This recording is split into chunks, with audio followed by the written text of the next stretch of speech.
सरगम पंत और आप सभी का स्वागत है गुरु मंत्र के खास एपिसोड में। और आज हमारे साथ हैं देश के सबसे बड़े गुरु astro scientist GD. Vashishtha ji. आपका बहुत बहुत स्वागत है गुरुदेव। खुश रहता, सदा सुखी रहो।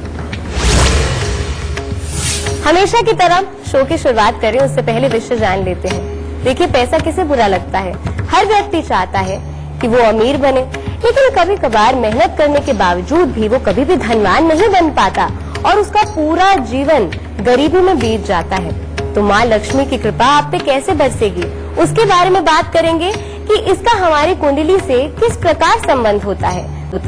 पर इसके अलावा और कौन से अन्य विषय होंगे ये भी जान लेते हैं।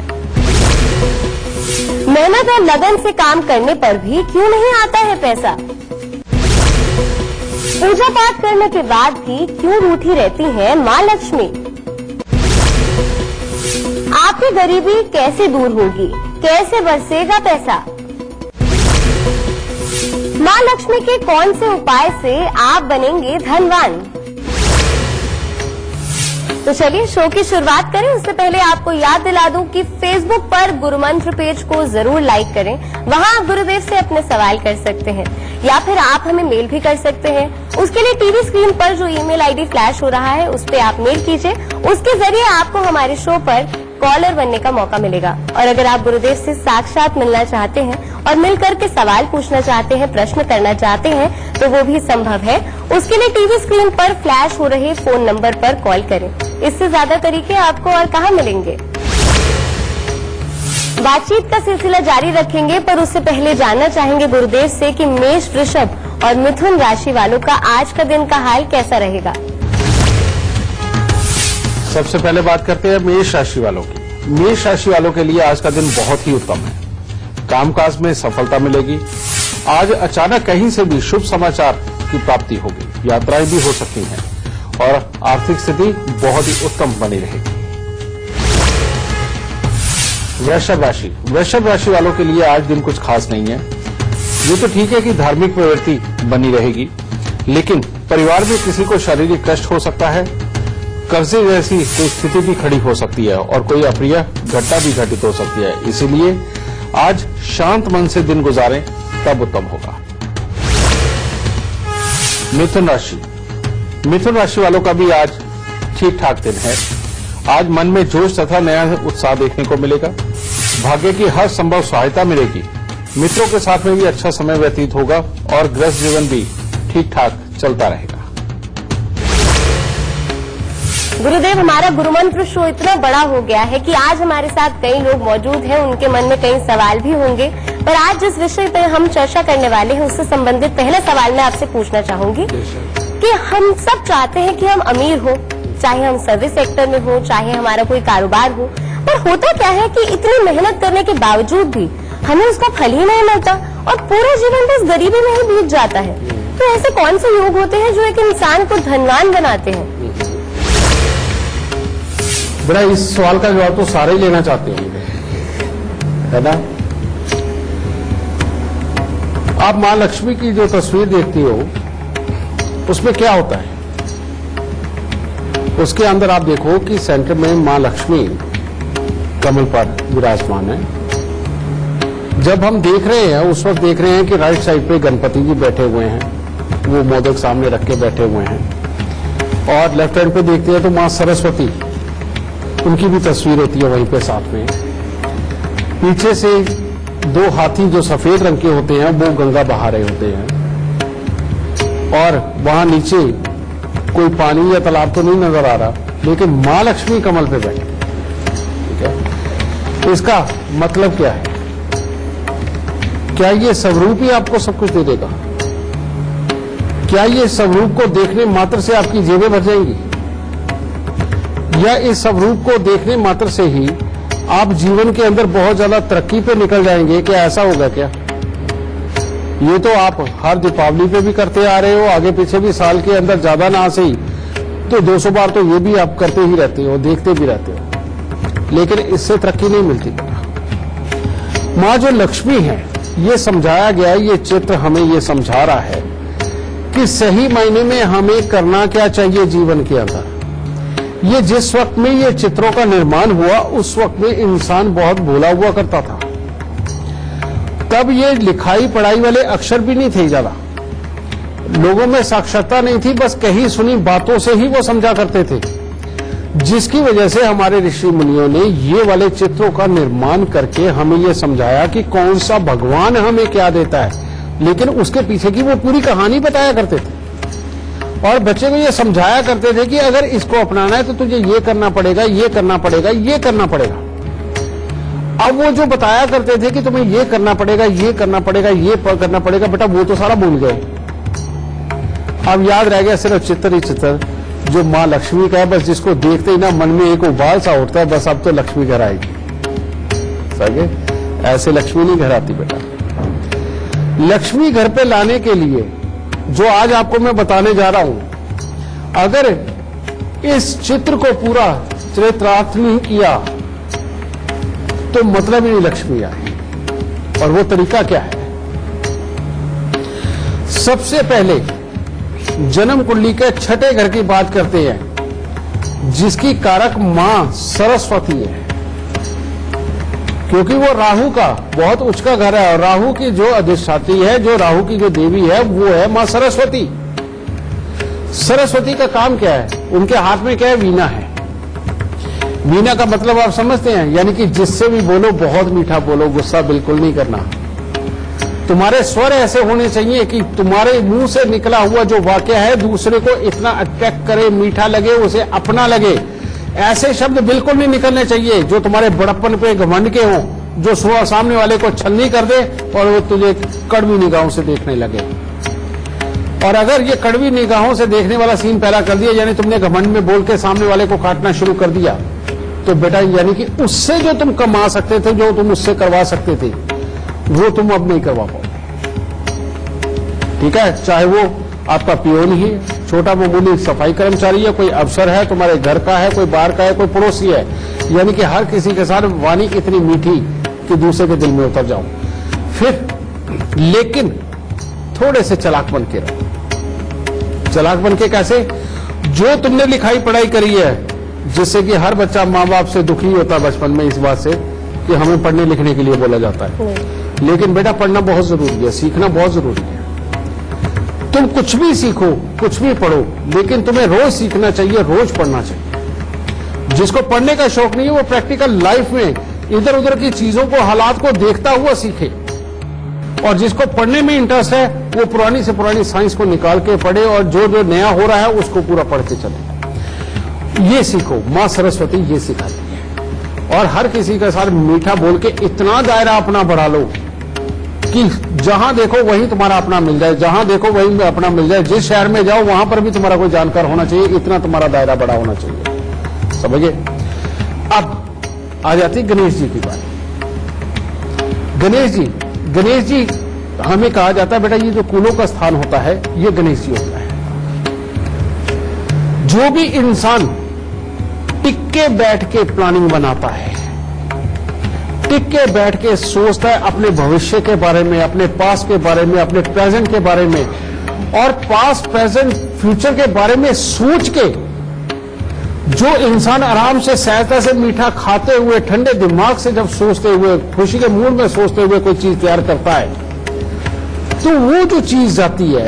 अब ये सरस्वती का ज्ञान और यहां इनका टिक के बैठ के चलना, समझिए, ये जन्म देता विचारों को, और विचारों का नाम भी राहु ही है।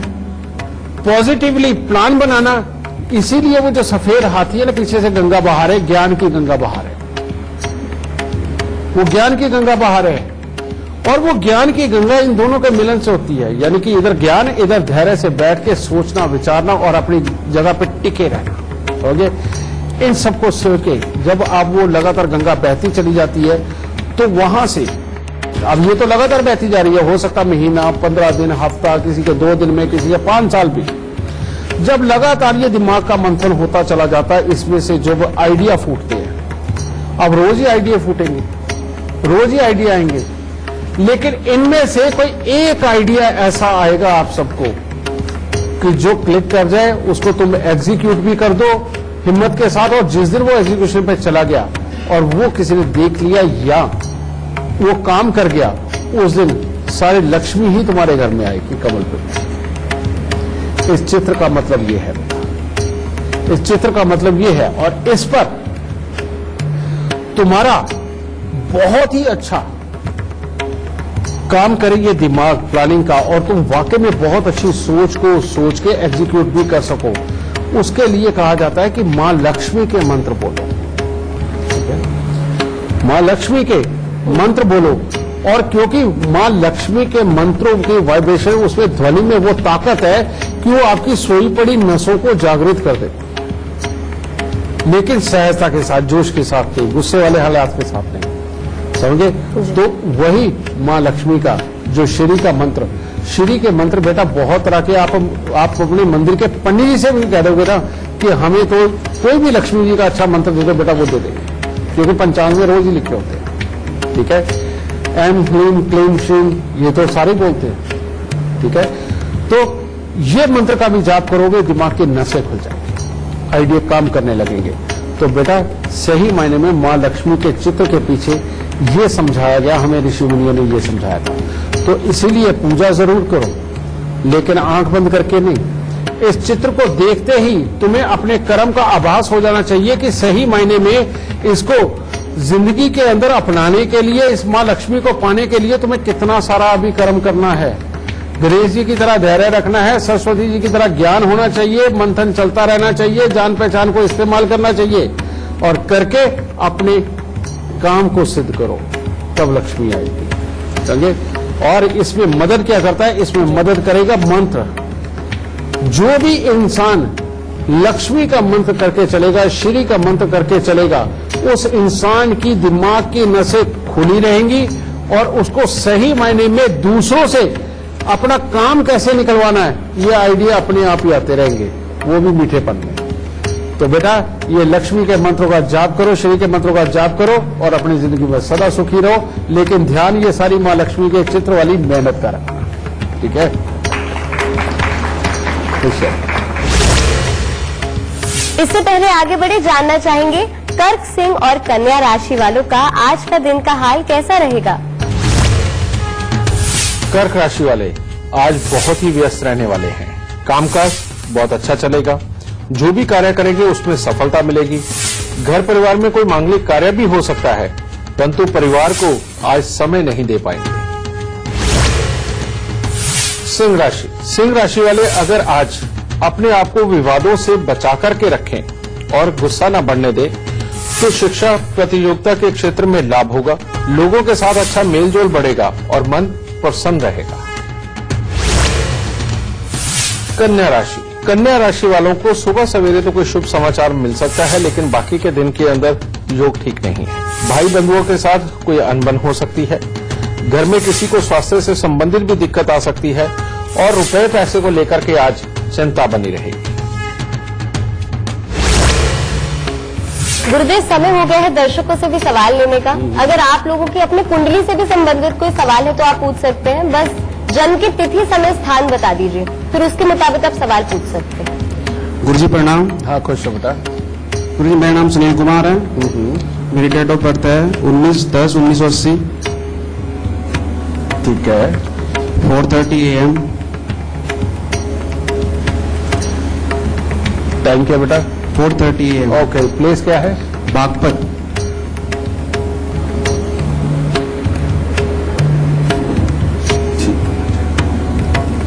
क्या सवाल है आपका? सवाल जॉब से संबंधित है, और मैंने कुछ उपाय भी किए थे। लाल किताब अमृत बनवाई थी, लेकिन उसके बाद यस आई कैन चेंज बनवाई, उसमें काफी उपाय किए जिससे मुझे अच्छा लगा। लेकिन अब मैं चाहता हूं कि कुछ और इम्प्रूव किया जाए लाइफ में, तो उसके लिए मैं आपसे मतलब गवर्नमेंट जॉब मिल जाए, इसके लिए क्या उपाय कर सकते हैं? बेटा अभी हम जिसका जिक्र करते हटे थे,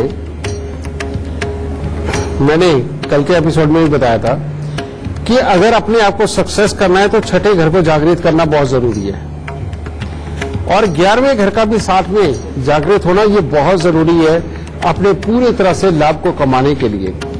तुम्हारी कुंडली के अंदर क्या हुआ बेटा कि काल सर्प दोष 5वें घर से 11वें घर का बन गया, जिसकी वजह से छठा घर तो बेचारा बिल्कुल ही सोया हुआ है, उसमें ताकत ही नहीं है। और जब ये छठा घर सो गया और उस तक किसी भी ग्रह की ऊर्जा ही नहीं पहुंच रही उसको जगाने के लिए, तो यानी कि वो वाली प्रैक्टिकल जिनको तुम करके वहां तक पहुंच जाओ, वही नहीं तुम्हारे दिमाग में आएंगे, वही पूरी वर्किंग पे नहीं आ पाएंगे। 11वें घर में क्योंकि खराब वाला राहु पहुंच गया, जिसकी वजह से ये तुम्हारे लाभ को उल्टा डुबोरा, यानी कि जो तुमने सीखा, जो तुमने पढ़ा, उसके अकॉर्डिंग तुम उसी काम को करके आगे बढ़ जाओ, ये वो नहीं होने दे रहा। तो बेटा ये सही मायने में ये दो कमियों के कारण तुम्हारा जिंदगी में अधूरापन है कामकाज को लेकर के। अब तुम चाहते हो तुम्हें मिले सरकारी नौकरी, तो सरकारी नौकरी देने वाला सूर्य तो लगन में बैठा है, इसके कारक बनेंगे छठे और 11वें घर, ये दोनों तैयार नहीं है। अब इसको जगाने के लिए तुम्हें क्या करना है, सबसे पहले वही 43 दिन तक कुएं में थोड़ा सा दूध गिरा। कुएं में दूध गिराने से छठा घर इतने ज्यादा एक्टिव होगा, उसमें से जब तुम कुएं में दूध गिराओगे बेटा, उस वक्त में वो अंदर की जो ताकत है, यानी कि अंदर की वो उसके अंदर ऊर्जा होगी, उसके साथ जैसे ही दूध छुएगा, वो जो एक तरह का वाष्प होएगा, उस ऊर्जा के साथ मिलकर के वो जो तुम्हारी नथनों में जाएगा ना बेटा, वो छठे घर को जगाने वाली ताकत वाला एक वो ऊर्जा वहां से पैदा होती है और उससे तुम्हारा वो दिमाग एक्टिव होगा। समझ गए?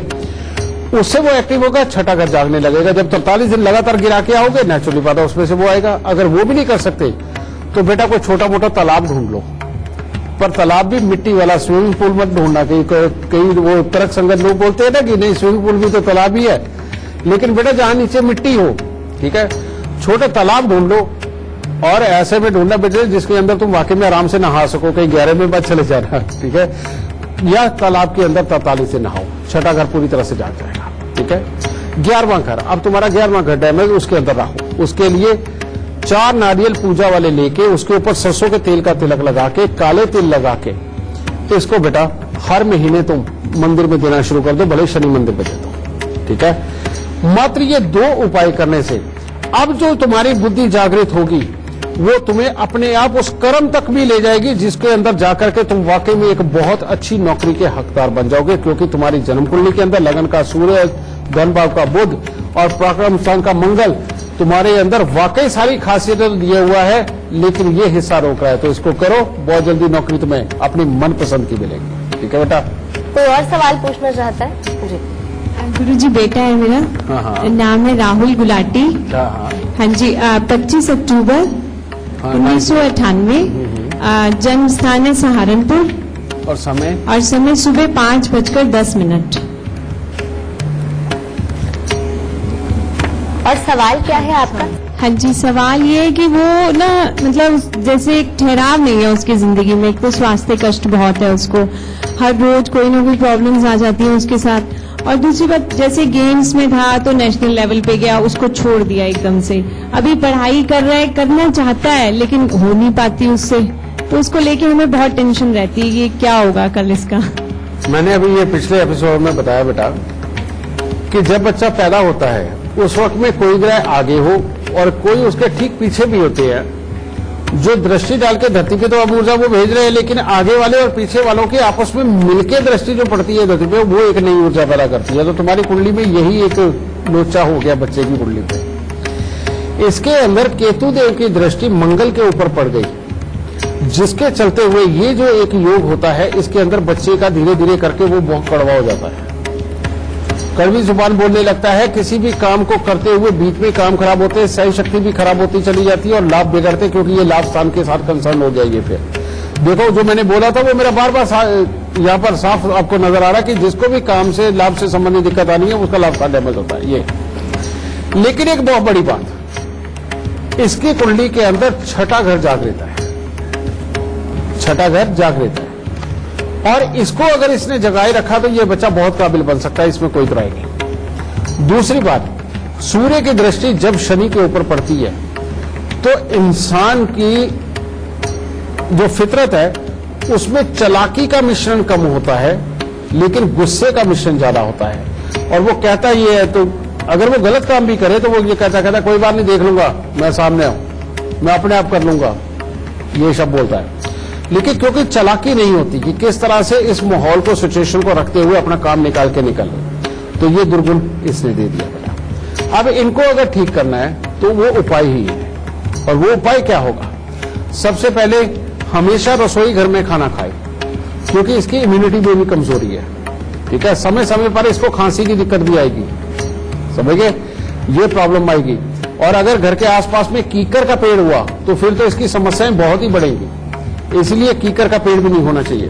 ठीक है, क्योंकि कीकर में से शनि की एनर्जी निकलेगी और शनि के ऊपर सूर्य की दृष्टि पड़ के वो खराब हालात दे रही है। ठीक है, साथ ही वो जो नारियल वाला मैंने अभी दूसरों को उपाय बताया था, 4 नारियल पूजा वाले लेके उनके ऊपर सरसों के तेल का तिलक लगा के, काले तिल लगा के, ये हर महीने बेटा ये शनि मंदिर में ये दिलवाते रहो।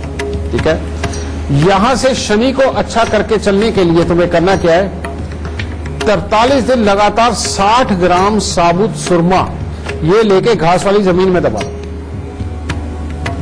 इस शनि को यहां खत्म करना जरूरी है। अब केतु को मंगल पे जो दृष्टि डाल के उसको खराब कर रहा है, उसको ठीक करने के लिए जो इसकी मानसिकता में एक पिन्नकबाजी देता है, लड़ाई करने की प्रवृत्ति ज्यादा देगा, जो दूसरों को कुछ ना समझना वो आदत देगा, इसको ठीक करना बहुत जरूरी है। और ये केतु की दृष्टि मंगल पे पड़ने के कारण ये मानसिकता जन्म लेती है। तो यहां केतु के लिए चूना, 500 ग्राम चूना, 5 पुरानी की काले सफेद कपड़े में लपेट के 43 दिन लगातार जल प्रवाह कर दो। इससे जल भी पवित्र होगा, चूने से हमेशा जल पवित्र होता है, मिनरल्स भी आते हैं, जल भी पवित्र होगा, दुनिया का भला भी होगा, और तुम्हारे बेटे की ऑरा भी क्लीन होकर के केतु हट के मंगल पूरी तरह से अच्छा फल देने लगेगा। और तुम अगली बार कह दो कि मेरे बच्चे में बहुत बड़ा बदलाव आ गया, मेरा बच्चा अच्छा हो गया। ठीक है बेटा? हाँ बेटा, बिल्कुल कर सकते हैं, कोई शक। तो चलिए वक्त हो गया है एक छोटे से ब्रेक का। आप सभी का स्वागत है। बातचीत का सिलसिला जारी रखेंगे, पर उससे पहले तुला, वृश्चिक और धनु राशि वालों का आज का दिन का हाल जान लेते हैं। तुला राशि वालों का दिन तो अच्छा शुरू होगा। यात्रा करने की कोई योजना भी बन सकती है, या किसी के यहाँ कोई मांगलिक कार्य के ऊपर भी आप जा सकते हैं। परंतु मानसिक तनाव आज के दिन आपका बढ़ सकता है, और स्वास्थ्य के प्रति भी सचेत रहना है, और वाहन के प्रति तो खास तौर पे आज के दिन आपको सचेत रहना पड़ेगा। वृश्चिक राशि वालों के लिए कामकाज और धन की तरफ से तो आज का दिन अच्छा है, परंतु अचानक बेवजह किसी के साथ वाद विवाद परेशानी का कारण बन सकता है। मानसिक तनाव बढ़ेगा और गृह जीवन में भी कला उत्पन्न हो सकती है। इसीलिए सुबह सवेरे थोड़ा सा जल और दूध भोलेनाथ पे चढ़ा करके दिन की शुरुआत करें। धनु राशि वालों के लिए आज का दिन बहुत ही उत्तम है। कामकाज में हर तरह की सफलता की प्राप्ति होगी, परिवार के साथ अच्छा समय भी व्यतीत होगा और मन में प्रसन्नता देखने को मिलेगी। शुभ समाचार प्राप्त होगा। और किसी का कोई सवाल है तो पूछ सकते हैं। आपका नाम क्या है और जन्म का समय, तिथि, स्थान बता दीजिए सवाल पूछने से पहले। जय माता दी। खुश है बेटा। मेरा नाम मेघना सचदेवा है। हाँ। मेरा जन्म तिथि है 12 सितंबर 1996। समय है 12:04 दोपहर के। कहाँ का जन्म है बेटा? दिल्ली का।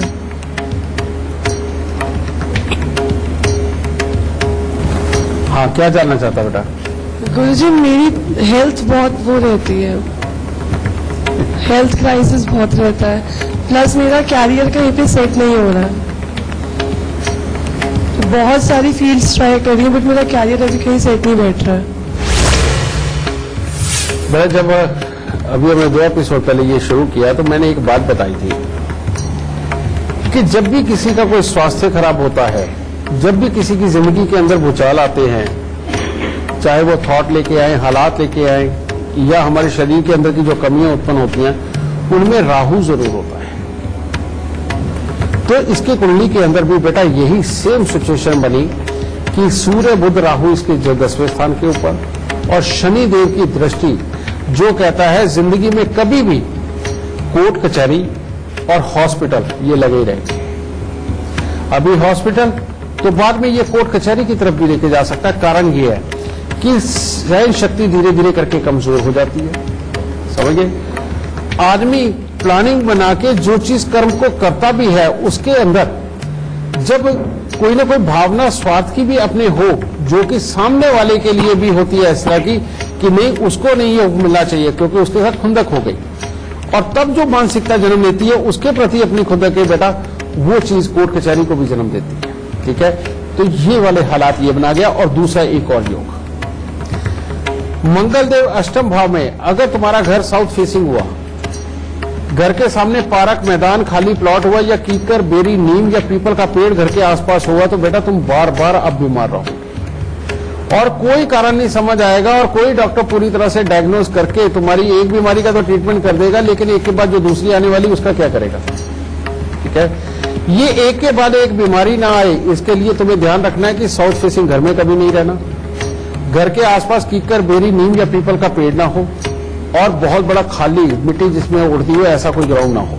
ठीक है, इसका ध्यान रखना है। और ये शनि और राहु के इलाज को करना बहुत जरूरी है। और वो उपाय क्या है, सबसे पहले 900 ग्राम जौ लेकर के उनको दूध के साथ धो करके लाल कपड़े में लपेट के घर के अंधेरे कमरे में वजन के नीचे दबा के रखो, क्योंकि दूध के साथ मिलकर के जौ में से जो एनर्जी निकलती है बेटा वो बड़ी जबरदस्त किस्म की इम्यूनिटी देने वाली होती है। ठीक है, और साथ ही 43 दिन जौ को दूध के साथ धोकर उसको जल प्रवाह कर दो। ठीक है, ये पहला उपाय।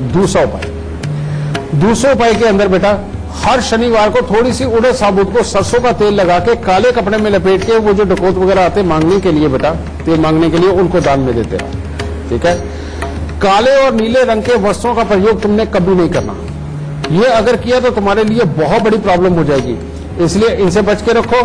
और तीसरा, तुमने जब भी मंदिर में जाना है, चाहे गुरुद्वारे जाओ, मंदिर जाओ, जिस भी धार्मिक स्थान में जाओ, कुछ ना कुछ मीठा जिसके अंदर सफेद रंग भी हो, जैसे कोई पताशे, बर्फी, ठीक है, ऐसा कुछ ना कुछ मीठा तुम जरूर लेकर के, ठीक है, ये तुम लेकर के जाओगे, तुम्हारी जिंदगी वाकई में और समझेगी। और एक बात और बेटा, क्या तुम्हें ज्योतिष पढ़ने में भी इंटरेस्ट है?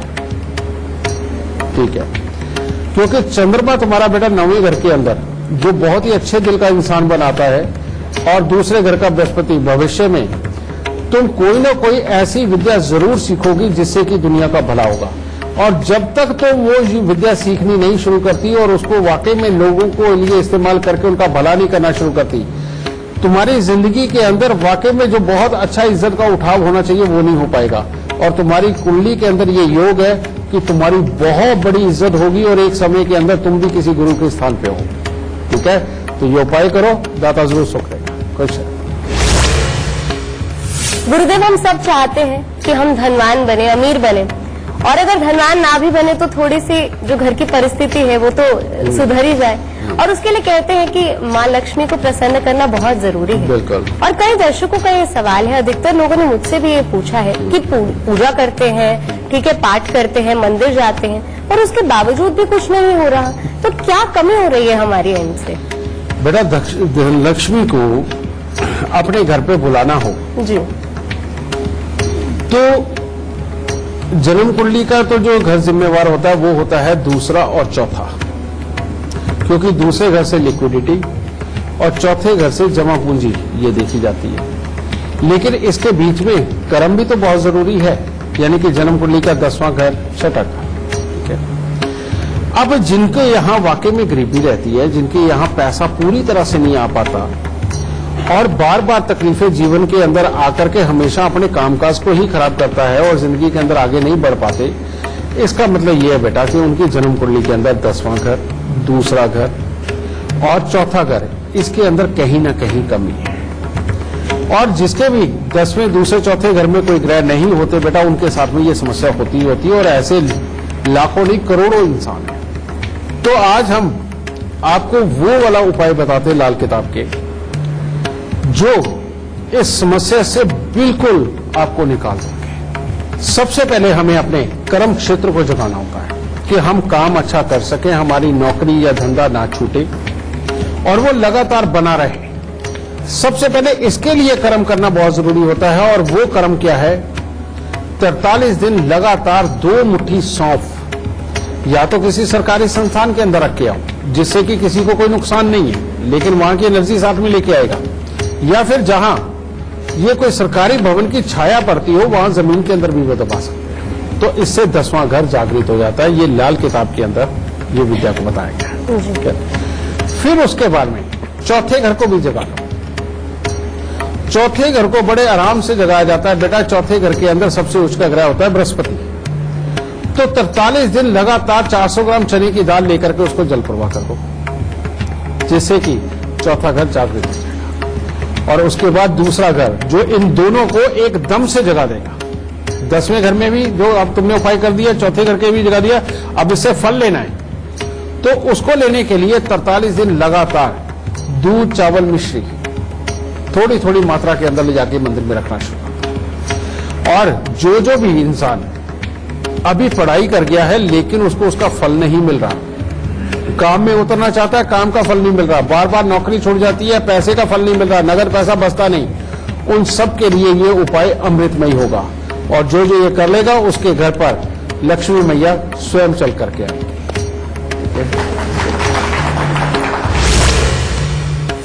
इससे पहले आगे बढ़े, मकर, कुंभ और मीन राशि वालों का आज का दिन का हाल जान लेते हैं गुरुदेव से।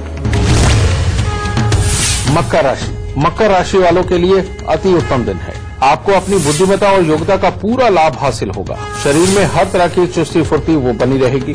आप हर काम को बहुत ही समझदारी के साथ आज के दिन करेंगे और आप बड़ों की बातें आज के दिन पूरी तरह से मान के उनका सत्कार करेंगे। कुंभ राशि वाले आज के दिन कोई नई सोच और उत्साह के साथ कुछ भी नया करने की सोचेंगे। कामकाज में भी अच्छा लाभ होगा और मित्रों का भी अच्छा सहयोग प्राप्त होगा। शरीर में चुस्ती फुर्ती बनी ही रहेगी। मीन राशि वालों का दिन कुछ खास नहीं है। परिवार के साथ तो अच्छा समय व्यतीत हो सकता है, मन में प्रसन्नता भी बनी होगी, परंतु घर में किसी का स्वास्थ्य खराब हो सकता है।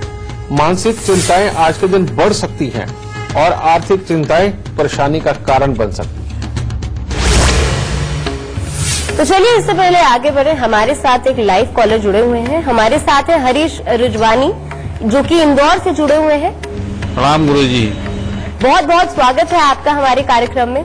और गुरुदेव से आप अपना सवाल करें उससे पहले आप हमें अपने जन्म की तिथि, समय और स्थान बता दीजिए। जन्म समय 1968 सुबह 8 बजे, इंदौर। मेरा सवाल ये है कि मेरा कर्जा एक चक्कर उतरता है फिर वापस चला जाता है, इसका कोई उपाय बताइए। अब इसके पीछे की मैं तुम्हें साइंस बताता हूँ जो इनकी जन्म कुंडली में है। जी। इनकी जन्म कुंडली के अंदर बेटा तुम्हारी में सबसे पहले जो तुम्हारा कर्म स्थान है वही दृष्टिहीन हो गया है, बेकांता हो गया है। और ये यहाँ पर दो ग्रह यानी कि शनि और चंद्र दोनों मिलकर के बैठे हुए शनि को इतना खराब कर गए हैं कि कामों के लिए कंफ्यूजन हमेशा खड़ा रहेगा, घर में सीलन आएगी। अगर पैसे को जमा करने की कोशिश भी करते हो तो तुम्हारी ही सोच विचार, तुम्हारे आइडिया के ऊपर वो खर्च होकर के खत्म होगा। ये योग बड़ा गंदा है। उसका कारण क्या है? तुम्हारी जन्म कुंडली के अंदर 12वां घर भी जागरा हुआ है जिसके अंदर सूर्य, मंगल और शुक्र का मेल यानी कि खर्चे ज्यादा करवाता है। तो खर्चे का घर ही जाग गया तो अब वो प्लानिंग वाली वो बुद्धि तो आएगी नहीं जो पैसे को जमा कर दे, हमेशा खर्चे की आएगी।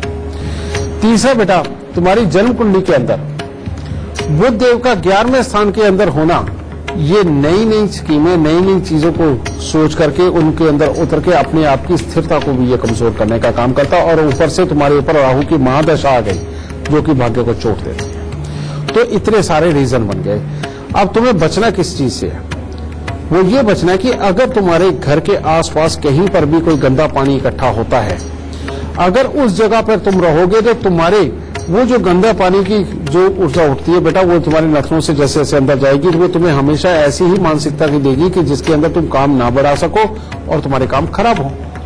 तो इसीलिए सबसे पहले तुम्हें उस माहौल से बचना है कि जहां पर गंदा पानी इकट्ठा ना हो तो तुम्हें वहां रहना है। दूसरा, तुम्हारे अपने घर में भी अंडरग्राउंड वाटर टैंक बिल्कुल नहीं होना चाहिए।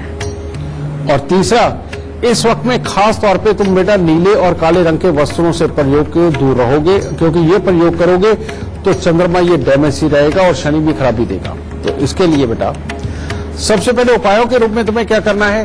बुध को कंट्रोल करो। जो नई नई बुद्धि से जो पैसा खराब होने के हालात बनाता है उसको कंट्रोल करने के लिए तांबे का छेद वाला पैसा लेके सफेद रंग के धागे में पिरो के वो अपने गले में धारण करो।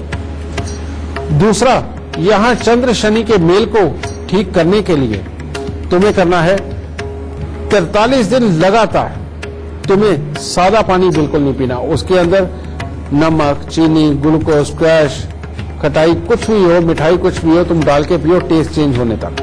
ये काम जरूर करो। और साथ ही हर शनिवार को थोड़ी सी काली स्याही लेके उसको बेटा मंदिर के अंदर देते रहो, कांच की शीशी में डाल के। ठीक है, ये उपाय करना मत भूलो बेटा। इतने से ही किए हुए उपाय तुम्हें इस बुरे वक्त से निकालने के लिए काफी। इसके साथ में अगर तुम सोने की चेन गले में पहनते हो, हर रोज केसर का तिलक नाभि जुबान माथे पर लगाते हो और अपने शरीर का जोश बनाए रखने के लिए घर में कुत्ता पालते हो, तो बेटा ये सोने पर सुहागा हो जाएगा और तुम अपनी जिंदगी के अंदर वाकई में जितनी काबिल तुम्हारी कुंडली है बृहस्पति के धन भाव में होने से उसका पूरा असर मिलकर के तुम वाकई अपने काम धंधे में पूरी तरह से खिल के निकलोगे और तुम्हारे पास कोई कमी भी नहीं होगी। खुश है। आप पे माँ लक्ष्मी की कृपा जरूर होगी, आपके जीवन में भी धन की बरसात जरूर होगी, पर इसके लिए आपको करना बस इतना है कि गुरुदेव के बताए उपाय अपनी जिंदगी में ढालने हैं। आप खुद देखेंगे कि आपके जीवन में परिवर्तन जरूर आएगा। गुरुदेव आपका बहुत बहुत शुक्रिया हमारे दर्शकों से बात करने के लिए, उनके सवालों का जवाब देने के लिए और उनका मार्गदर्शन करने के लिए। माता रानी सबको सुखी रखे, खुशियां बख्शे।